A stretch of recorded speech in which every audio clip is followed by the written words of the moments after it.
Hello and welcome to the Tarkus Zone. Thank you for joining me. Today we're talking about the game Diablo 4 and how the seasonal plans and battle passes is going to work. And I did find this article on the internet. It's from PC Gamer. The story is from this Andy Chalk. It was put out on Wednesday. But let's just go over it and let's discuss it a little bit.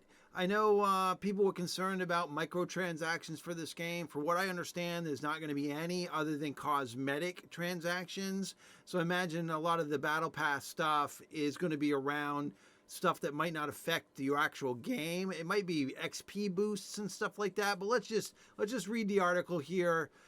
With Diablo 4 less than a month away, it's going to release on June 6th. Now, for those people who bought, I think, the deluxe package and the deluxe package, the $80 package and the $100 package, you can actually start playing the game on the 1st. So I got that package. That's when I plan on playing the game. And they structured it cosmetic microtransaction and completely optional battle pass. So it's optional. You don't have to have it. I do know that the two packages that I just talked about do come with the battle pass with them. I don't know for how long, if it's just one season or 1 month. All right, so Diablo 4 will have 4 seasons per year, each running roughly 3 months and featuring its own unique season journey. Seasons will not expand upon the story of the campaign. That will happen in future expansions. So I guess you could consider Diablo 4 expansion plans confirmed, but will instead offer standalone seasonal quest lines with their own self-contained stories featuring new characters and narratives.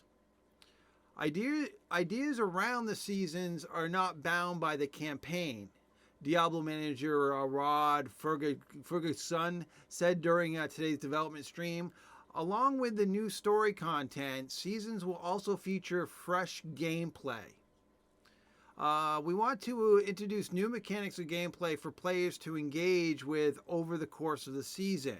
This comes down to things like new power for players to earn or ways to experience the growth of their character. This goes beyond meta changes in balance and tuning and things like that. It comes down to wholesale new features and things that are going to be available for the duration of the season for the players to experience. All right. When each ongoing season ends, those new game features will be retired, but may be brought back in the future depending on how well they go over with players. Seasonal characters will be merged into Eternal Realm at the end of each season, where they'll remain playable but outside the seasonal structure. The first season, which is apparently not to be zombies, is expected to begin in mid to late July, and players will need to have completed their campaign with at least one character in order to access the seasonal content. So keep that in mind, that you're going to need to have that campaign done. The players will need to have completed their campaign with at least one of your characters to actually have access to the seasonal content. So it's incentivizing you to actually do the campaign in the game so that you'll be able to benefit from that.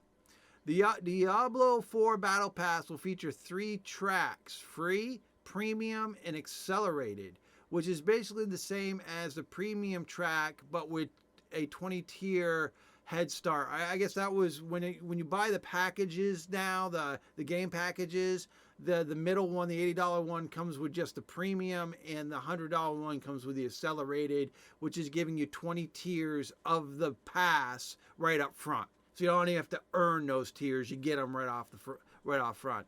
The free battle pass track has 27 reward tiers. It is mainly made up of smoldering ashes, which is essentially an in-game currency used to unlock various seasonal buffs, boosts to XP, gold, rare, salvage, and sorts of things. So yeah, XP boosts. I mean, I don't know if microtransaction or game passes. I mean, as long as everyone has access, because I know with a lot of battle passes, they've got one where you've paid for it, and then you got the freebie section, and in the freebie section, meaning that you didn't pay, you're doing the season, but you didn't pay for the pass, but you still get rewards maybe every 10 levels, where the guy who holds the pass is getting a reward every level, and hopefully every those 10 levels are including boosts to XP. I mean, you should be able to earn XP boosts without having to pay for a season pass. I mean, that's how I think of it.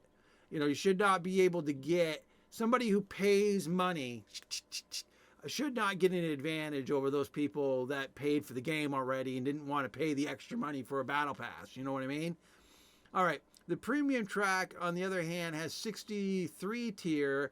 It is all about cosmetics. It will include 2 full sets of armor for every class, each set themed to the current season, plus a seasonal mount and mount armor, role-playing, clothing, and other cosmetic items. So it looks like if you're doing the premium, in addition to getting the 20 tiers, they're giving you extra tiers. So the other one was 27. Okay, so the free battle pass has 27 rewards. So like I was saying, is you're probably going through it and you're getting a reward every so many levels up to a maximum of 27 rewards.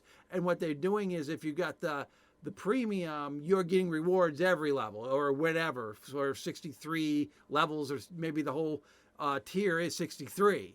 And so as a free player, you only can get advantage of the 27 versus the person that's paying will be able to pull off the 20. A lot of games do it this way. I mean, I hope I'm explaining it correctly. I know a lot of seasonal pass games are like that, where the freebie player who just wants to pay for the core game and just play as is still has a chance of getting rewards for seasons. Okay, all the things that affect gameplay are only in the free. All the things that affect gameplay are only in the free track. Okay, the premium track will sell for $10, while the accelerated track with the 20 tier unlocks will go for $25. So moving forward past what you get with the deluxe or the $100 version, premium deluxe version, they're giving you some weeks or months free. And then when that runs out, you'll have to pay for it. So if you just want the premium, it's $10. If you want the ultra premium, it's $25. Or if you just want to be a freebie, it's free. And you just get what you get. That's the way I look at it. The Diablo floor shop will offer a range of rotating cosmetics that will enable players to outfit the characters in various class fantasies, such as a thunder goddess as a sorceress, or if you want to be a big barbarian that rips the tongues out of your enemies and puts them on your armor. Okay. The shop is going to help provide a lot of diversity in the types of these fantasies. And then you can take all of these pieces and mix and match them with the cool stuff that you find in the game to express yourself all kinds of ways. Oh, wow. Okay. That's really cool. So it looks like you can customize the cosmetics. So it's not like you're just getting a cosmetic. This is what you get, a cosmetic to make you look like a clown, let's say. Where it sounds like you're not only going to get that cosmetic, but you'll be able to change it the way you want it to look. I mean, piecemeal it, I guess, is what I understand from this. You take all those pieces and mix and match them. Okay, well, we'll see how it goes. I mean, I'm not a big cosmetic person. If you follow my channel, I'm not all about the cosmetics. I'm about tweaking and min-maxing my character for best performance. That's where I go with these games. For me, I remember when I played Black Desert Online, everybody was wanting this cosmetic and that cosmetic, Guild Wars 2, this cosmetic, and I was like, I could care less. So battle passes on those games, I didn't even care. I mean, there was a mech game, Mech Arena, that's got a battle pass. And my friend's like, I got to have this skin. I got to have that skin. I'm like, dude, I'm just running with the same skin they gave me to begin with. I'm not into that. That's not my stick. But there's a lot of people that cosmetics is everything to them.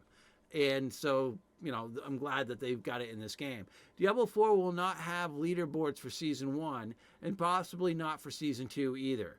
Blizzard knows players want leaderboards and definitely on the into backlog. Makes sense because you don't want people. The game's still being tweaked. The game's being content is being bug fixed and whatnot. So I don't think it'd be fair to have seasons and rank people when somebody could find an exploit and roll up their numbers, and that exploit is fixable, but they utilize it quick before it gets fixed. So you usually after an amount of time those things are found, fixed, and whatnot. So it makes sense to pause whatever leaderboard thing that they want to do for the game until the game is settled down some. So that's a good choice on their part. Okay, client downloads for the upcoming Diablo 4 beta server slam are live. Okay, that just talks about the server slam, which we just all went through. So the battle pass, I mean, in a nutshell, it is, there's three types: the free, the premium, and the deluxe premium, or the super premium. And almost like gasoline. I guess that's the best way I could look at it, is gasoline, the cheap gas, the mid gas, and the expensive gasoline. I mean, it's all about if you want the cosmetics, if that's your thing. If you got an extra $15 to throw at the game, then by all means get what you can out of it. I did get the ultra premium deluxe edition, the $100 edition, so I know I'm coming with some of the battle pass, the premium one that gives you the extra 20 tiers. I know that's coming my way, and we'll see how that goes. I might change my mind, and maybe cosmetics will be my thing for this game. But I just really wanted to go over this article real quick and just talk to you about it, and hopefully whatever you're thinking on your end, maybe you could share in the comments below. All right, well, thank you for joining me, and this has been the Tarkus Zone.